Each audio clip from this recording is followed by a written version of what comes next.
Welcome you all on this series of material technology.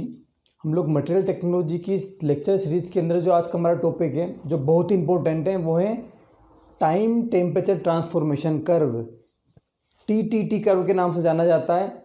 जो फिर थोड़ा सा कॉम्प्लेक्स लोग बोलते हैं ऐसा, लेकिन कॉम्प्लेक्स है नहीं, बहुत सिंपल है। जैसे कि हम लोग अदर डायग्राम्स पढ़ते आए हैं, अदर हम फेस डायग्राम्स पढ़े, फिर आयरन कार्बन डायग्राम पढ़ा, लेकिन आयरन कार्बन डायग्राम अगर आपको आता है तो ही आप लोग टाइम टेम्परेचर ट्रांसफॉर्मेशन कर्व सीख पाएंगे। अगर आपको नहीं आता है तो आप जल्दी से, जो हमारा पिछला वीडियो था आयरन कार्बन डायग्राम के ऊपर, आर्बन कार्बाइड डायग्राम के ऊपर, वो जाके देख कर आएँ आप जल्दी से, फिर वापस आएँ। अगर आपको आयरन कार्बन डायग्राम नहीं आता है तो आप लोग ये वीडियो ना देखें, आपका समय जाया होगा। ठीक है, मुझे किसी का समय यहाँ वेस्ट करना नहीं है। मैं चाहता हूँ अगर आप इस वीडियो को देख रहे हैं तो आप उसको अच्छे से समझ लें। उसके pre request iron carbon diagram है जो मैंने लिंक के ऊपर यहाँ पर दे भी रखी है, आप वहाँ जाकर देख सकते हैं। अब हम लोग जो डायग्राम पढ़ने वाले हैं ये है काफ़ी important diagram, T curve. F नहीं, ये टी कर्व है, time temperature transformation curve, T curve. Okay, अच्छा, कुछ बच्चों का क्लासेस में डाउट रहता है कि सर क्या हम वीडियोस को हमारे दोस्तों के साथ शेयर कर सकते हैं, क्या हम आपके वीडियो को सब्सक्राइब कर सकते हैं? तो हाँ जी हाँ, ये तो पढ़ने के लिए ही। आप लोग चाहे तो आप इसको शेयर कर दें, चाहे तो अपने दोस्तों को बांट दें, और चाहे तो इसको अपने अदर कॉलेजेस के बच्चों को भी आप बता सकते हैं कि हमारे यहाँ क्लासेस चल रही है, और अगर आप चाहो तो मटेरियल टेक्नोलॉजी यहाँ से पढ़ सकते हो। ओके, सो हम लोग यहाँ स्टार्ट करें टाइम टेम्परेचर ट्रांसफॉर्मेशन कर्व। तो देखिए, जो अपने आयरन कार्बन डायग्राम पढ़ा था वहाँ पर हमने क्या देखा था, वहाँ पर हमने देखा था कि जो भी ट्रांसफॉर्मेशन हो रहा था वहाँ हमने टाइम की बात बिल्कुल नहीं की। वहाँ हम लोग बोल रहे थे कि डेल्टा था, फिर ऑस्टेनाइट में कन्वर्ट हुआ, फिर फेराइट बना, लेकिन हमने वहाँ कहीं, आप अगर ध्यान दो तो हमने वहाँ कोई टाइम की बात नहीं की, है ना। उस डायग्राम को हमने बोला था आयरन कार्बन इक्विलिब्रियम डायग्राम, मतलब वो डायग्राम इक्विलिब्रियम डायग्राम है, वहाँ पर हर चीज़ आइडियल होती है। और यहाँ जो डायग्राम है ये रियल डायग्राम है, और जो रियलिटी में जो काम होगा वो टी कर्व बताता है। क्योंकि रियलिटी में हम लोग जब कोई चीज़, ऑस्टेनाइट आपका सॉलिड बनेगा तो किस रेट से आप उसको ठंडा कर रहे हो उसके अकॉर्डिंग उसकी फेस चेंज होगी। आयरन कार्बन डायग्राम में हम लोग माइक्रो स्ट्रक्चर्स देखते हैं, लेकिन वहाँ पर हम लोग टाइम के साथ क्या रिलेशन है वो नहीं देखते हैं। वहाँ हम लोग नहीं देखते हैं कि मार्टेनसाइट क्या होता है, वहाँ हम लोगों ने नहीं पढ़ा कि बेनाइट क्या होता है, पेरलाइट क्या होता है। लेकिन टी डायग्राम को क्या करेगा, मार्टेनसाइट देगा, बेनाइट देगा और पियरलाइट देगा। सो स्टार्ट इसको हम लोग करें तो दिस डायग्राम गिव्स, सबसे पहली बात ये डायग्राम को क्या देता है, तो ये डायग्राम हमको देता है ऑस्टेनाइट। ऑस्टेनाइट जो हमारा सॉलिड फॉर्म है। देखिए होता क्या है, आयरन कार्बन डायग्राम देखा था तो हम लोग, देखिए टी डायग्राम हर पॉइंट के लिए बन सकता है, लेकिन हम लोग किस पॉइंट के लिए बना रहे हैं पहले वो देख लें। कि जो आपका आयरन कार्बन डायग्राम था, यहाँ आपका अल्फा था, यहाँ 0.8% कार्बन था, और ये जो आपका पॉइंट था ये आपका 910, ये आपका 723।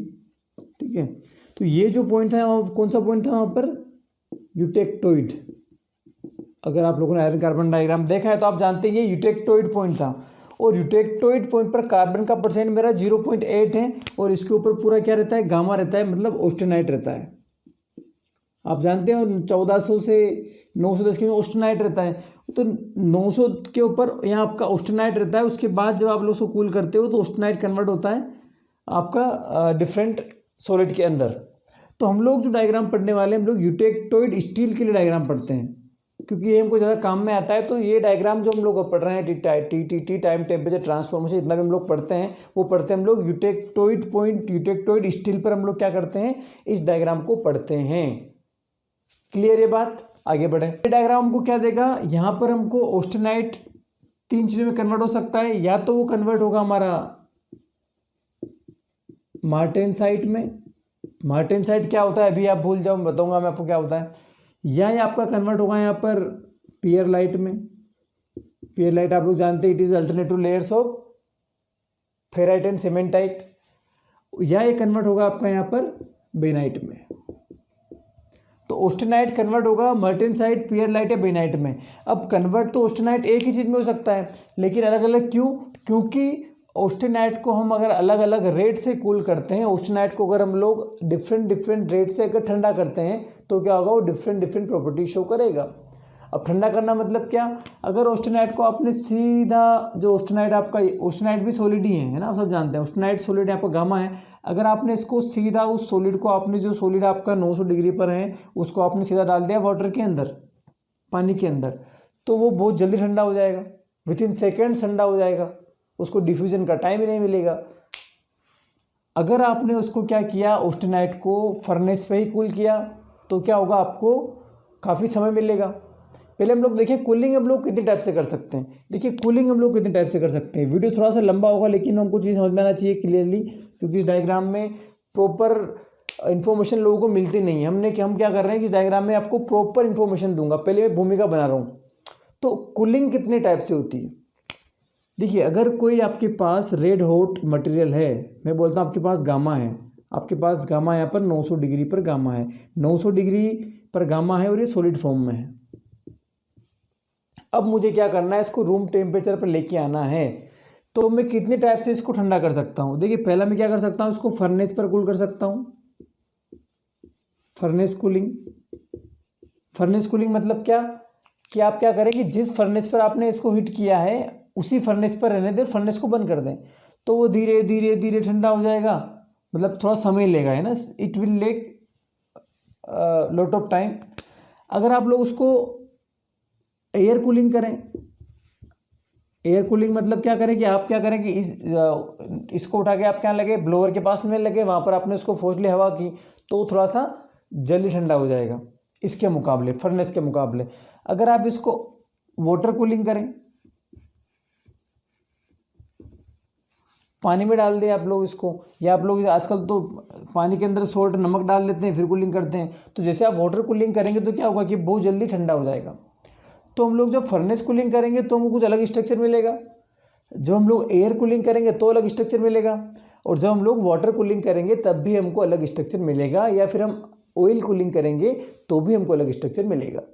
तो डिफरेंट कूलिंग रेट से डिफरेंट मुझे क्या होते हैं, उसकी फेज मिलती है। इसीलिए इस डायग्राम को मैं बोलता हूँ टाइम टेम्परेचर ट्रांसफॉर्मेशन कर्व, कि समय के साथ और टेम्परेचर के साथ कैसा उस फेज का ट्रांसफॉर्मेशन होगा, वो हमको ये डायग्राम बताएगा। तो आइए हम लोग डायग्राम बनाते हैं। डायग्राम बनाते कैसे? ओके सो नाउ हम लोग स्टार्ट करते हैं टी डायग्राम बनाना। तो आप लोग अगर इस डायग्राम को देखें यहाँ पर, तो यहाँ पर मैंने लिखा है टेम्परेचर 100 से लेकर मैं 800 तक गया हूँ, क्योंकि मैंने आपको पहले ही बताया था कि इस डायग्राम हम लोग कहाँ के लिए बात कर रहे हैं। हम लोग बात कर रहे हैं यूटेक्टोइड स्टील के लिए, हम लोग बात कर रहे हैं यूटेक्टोइड स्टील के लिए। यहाँ पर आपका जो था ये है ना, ये तो यहाँ पर गामा था आपका ये 727 था, और इसके ऊपर मतलब 727 के ऊपर आपका गामा रहता है, वो गामा स्टेबल रहता है। मतलब इसके ऊपर जो गामा रहेगा आपको यहाँ भी ऑस्टेनाइट रहेगा, ओबीएसए कि आपका 727 के ऊपर ऑस्टेनाइट है तो वो ऑस्टेनाइट रहेगा, और यहाँ पर गामा जो है वो क्या है, स्टेबल है। इसको हम बोलते हैं स्टेबल ऑस्टेनाइट। ये स्टेबल रहता है ऑस्टेनाइट 727 के ऊपर, क्योंकि वो पूरा ऑस्टेनाइट फॉर्म में रहता है, बहुत ओबीएस है। अब क्या करेंगे हम लोग, जब डायग्राम बनाएंगे तो हम डायग्राम बनाएंगे टेम्परेचर और टाइम के बीच में। तो नीचे में टाइम आपका लॉग के रूप में ले रहा हूँ, क्योंकि मुझे यहाँ टाइम बहुत समय लग सकता है। जैसे मान लो मैं फर्नेस कूलिंग करता हूँ तो मुझे रूम टेम्परेचर आते आते 8-10 घंटे भी लग सकते हैं। तो हम लोग क्या करते हैं कि लॉग के फॉर्म में लेते हैं, मतलब 1, 10, 100, मतलब 10 का स्क्वायर, 10 का क्यूब, 10 की पावर 4, 10,000। तो हमने लॉग के फॉर्म में लिए हैं कि एक यूनिफॉर्म हम लोग टाइम स्केल ले सके, क्योंकि हमको टाइम कितना भी लग सकता है ट्रांसफॉर्मेशन होने में। तो यहाँ पर मेरा जो एक्स एक्सिस हो गया वहाँ पर टाइम है, और वाई एक्सिस पर क्या है, मेरा टेम्परेचर है। अब देखिए 727 के ऊपर पूरा गामा है ऑस्टेनाइट फॉर्म में, क्योंकि मैं यूटेक्टोइड स्टील के यहाँ पर टी डायग्राम बनाता हूँ। ठीक है, क्लियर है। अब आप लोग देखें, अगर मैं क्या करता हूँ, इस गामा को जैसे ही मैं कूल करूँगा तो क्या क्या प्रॉपर्टी शो करेगा। उसके पहले हम ये समझ लें, लाइनें जो मैंने बनाए सी कर्व, ये कर्व बताता क्या है। तो जो ये वाला कर्व है आपका, पहला जो कर्व है आपका, ये वाला जो कर्व जा रहा है आपका, ये जो कर्व है ये कर्व बताता है आपका ट्रांसफॉर्मेशन स्टार्ट है ना, ट्रांसफॉर्मेशन स्टार्ट या स्टार्टिंग कर्व। मतलब ये बताएगा कि जैसे ही आप लोग इस पॉइंट पर आएंगे आपका ट्रांसफॉर्मेशन क्या हो जाएगा, स्टार्ट हो जाएगा इस कर्व के ऊपर। जैसे आप इस बीच वाले कर्व में पहुंच जाओगे तो क्या होगा कि आपका आधा ट्रांसफॉर्मेशन वो कंप्लीट हो जाएगा। मतलब 50% ट्रांसफॉर्मेशन कंप्लीट, यहाँ पर आपका 50% ट्रांसफॉर्मेशन कंप्लीट हो जाएगा।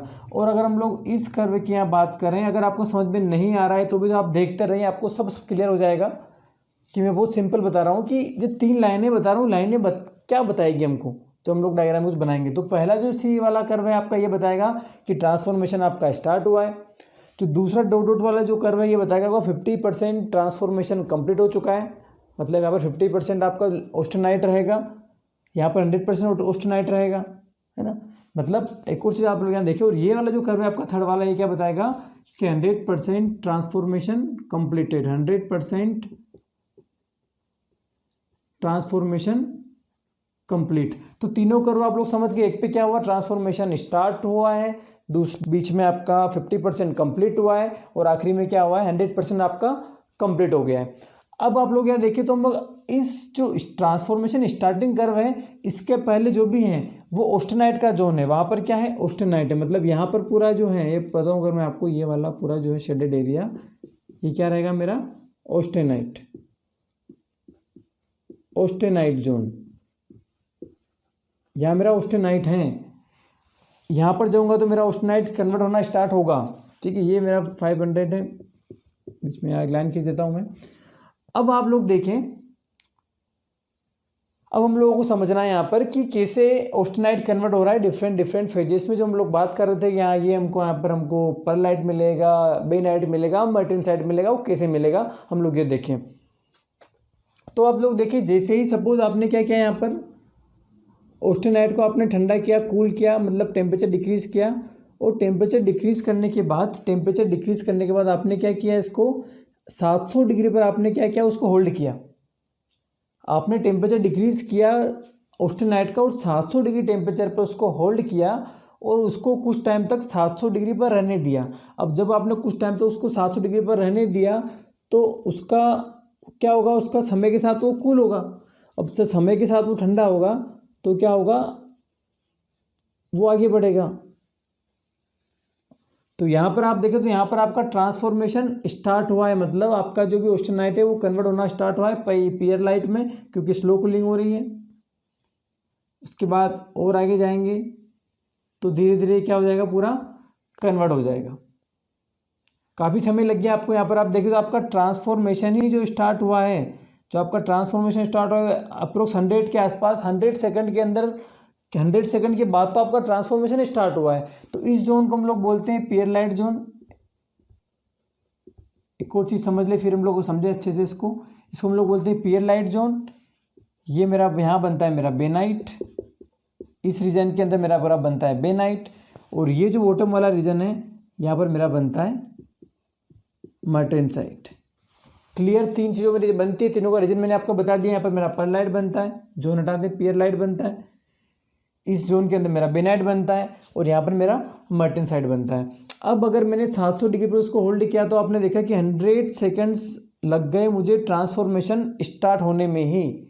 लेकिन अगर आप लोग देखना, अगर हम लोग, मैं अब मैं क्या करता हूँ, अगर मैं इसी लिक्विड को जिसको मैंने इसी सॉलिड को, इसी ऑस्टेनाइट को अगर मैं 600 डिग्री तक ड्रॉप करता हूँ, अगर इसी लिक्विड को मैं 600 डिग्री तक टेम्परेचर डिक्रीज़ करता हूँ और उसके बाद क्या करता हूँ, उसके बाद इसको इस 600 डिग्री पर होल्ड करूँ कुछ टाइम तक, तो विथिन 3 और 4 सेकंड ही क्या हुआ है, मेरा ट्रांसफॉर्मेशन स्टार्ट हो गया है। विथिन 3 और 4 सेकंड ही क्या हुआ है, मेरा ट्रांसफॉर्मेशन स्टार्ट हो गया है, और यहाँ पहुँच गया मैं तो लगभग 10 सेकंड में आधा कंप्लीट हो चुका है।